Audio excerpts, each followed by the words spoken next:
frequency and the human frequency. Not to really down one or the other, say this is really about the documentary that Rich put together, the God frequency. Right. So I'm going to try to define it from a cult standpoint, the God frequency, and draw a line between the God frequency and the human frequency. Not to really down one or the other, say one is better, but to really acknowledge that they're two different things. So and how to up your frequency to a God frequency, ultimately for all that economic prosperity and health and well-being and peace of mind and satisfaction and know thyself that we're trying to find is really in it's in your own thought process, that makes this the true reality. You know what I'm saying? We have this name for it, magic, but it's really unnecessary. Magic is nothing but you expressing in your own mind or our own reflective of what you naturally are. You are abundance. Your mind created everything in existence, and your destiny, your origins, destiny, and where you could be right in this moment is abundance. But it's really about a frequency that puts you there. The frequency of what's going on in humanity and what Trump's doing is a human frequency. And you may be absolutely right about what you're saying, but the price you pay is more humanity for that. And ultimately, it's a choice you have. It's a personal choice. It's not a choice I can convince or sell somebody. It's a personal choice. If you chose to go beyond humanity, you're going to have to leave your ego, leave your argument, leave your perspective where it is. You can own and have your perspective, but you have to kind of not react at Trayvon Martin. And I know that sounds hard. You still can have the compassion in your heart, you get what I'm saying, for what you see another black boy. But if you react and act out anyway, you actually been sucked into why they do that. They put him on TV. There's a black boy getting killed constantly, but they put him and make him an issue because they know you will react that way. And just your reaction that way, no matter how intelligent you react, is still a human one at the end of the day, and that's what they want. What they don't want you to understand is about death and go, lucky Trayvon. No matter how he listens, your ego says that white Zimmerman, fat, nasty son of a bitch took him out, and we feel and of course I feel that way too. But me acting on it, even by wearing a black hood or eating Skittles, is actually me participating in the ritual that they created. And we get sucked into this. That's our mind control problem. We get sucked into it because we know we're right, but they're not looking for right or wrong. They're looking for your participation. So once you start to disassociate yourself from the emotional connection to these things, which are hard. These are your boys. These are your people. Once you do that, what you'll see is a different form of energy and power starts to come in you. And it's one that actually you'll find that humanity is actually your bitch. We're following humanity and we'll go crazy. But once you change the God frequency, humanity was born out of it. So you kind of put your mother or your father on line, and then humanity follows. My ego, sure thing. Now it's easy to say, but how do we deal with this as a people? Like, let's say there's another Trayvon Martin. How do we deal with it?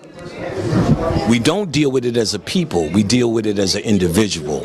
So individually, you're going to have to make choices. Now, when this hits hard, you still feel your compassion. You have a heart of gold. But your expression of it, you're going to have to, and this is maybe a corny way of saying it, sort of suffer in a little bit of silence. But the silence is actually you no longer participating in the ritual that they put on TV for you to participate in. They're doing it so you feel as a people you must act, react, cry, yell, hit them with a stick. And they don't care if you're right or wrong. Yeah, they don't care if you're right or wrong. No, we got a little bit of time. They don't care if you're right or wrong. They just want your participation. So when we say as a people, then that's another way of saying mind control. See, they don't want us to be individuals, because when we become powerful as individuals, then collectively we could come together, because then we'll have something to add. When you think of them old towns, Black Wall Street and all the Rosewoods and all of that, every single person had a function. Everyone had a function, and then we were able to collectively come together and be a people. You get what I'm saying? We can't be a people with nothing to offer each other but emotional support and reactionary goddamn dialogue after, see, we saying when they kill a Trayvon Martin, you come into your Godhead, they won't fuck with the Trayvon Martin. You get what I'm saying? They won't fuck with the Trayvon Martin. They would know better because we don't have any power. That's why we could do it. So they could do shit and we act and say, we the people are suffering. What should the people do? No, as individuals, we're not going to do nothing but do our work and create a frequency on the planet where it's not conducive to that lifestyle of killing a Trayvon Martin or any one of us. They can touch us because we have no protection. Your magic is your protection. And we've been having our guards down trying to argue with these motherfucking Trumps. And we cried when fucking Obama won and cried when Trump won. Ain't nothing changed. We the same Negro. Our mind is the same. You get what I'm saying? Ain't nothing changed. We have to change here, and it's an individual. It's called know thyself, not know thy people. And when you know thyself is to know thy people. But our people ain't acting like ourselves. We're acting like a creation. Every solution that we've ever come up with is a reaction to what they're doing. We're actually trying to win an economy that they created. That still makes you their bitch in my world. You know what I'm saying? We're trying to vote our way, a better way of voting. That shit is fucking, I don't know what to make of that. This is their system. As long as you participate in their nonsense, no matter how intelligent you approach it, you're still participating in their nonsense. And what if that's the goal? What if that's the goal? It's quite simple. Everything you ignore kind of goes away. We give them much more attention than they ever will deserve.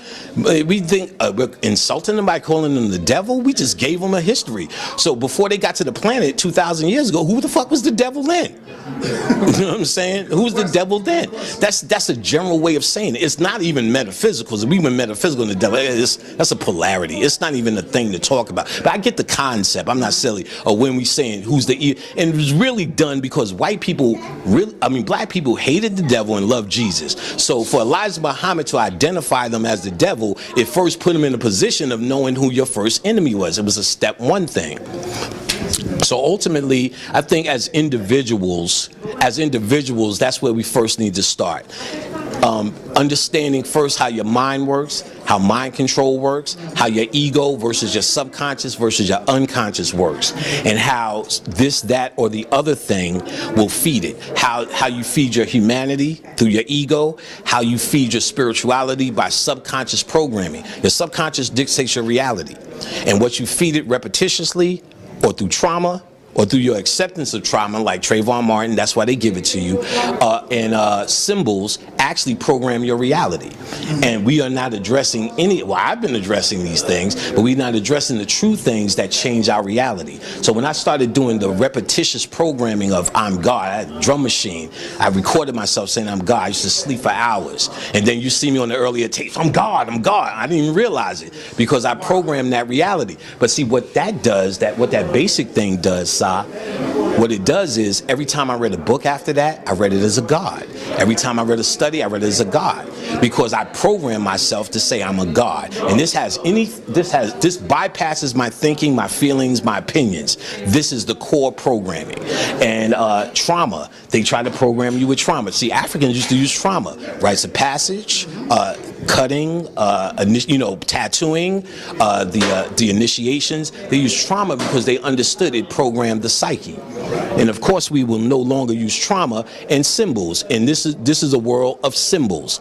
It programs you. We're not even dealing with the basic of how to program ourselves with power. We're reacting to their power, and that's facts. No matter how eloquent we speak, we're still reacting to their power. To gain power is really a self thing. It's something you have to find internally. That's the darkness. There's no dark side. The darkness is that which dwells within.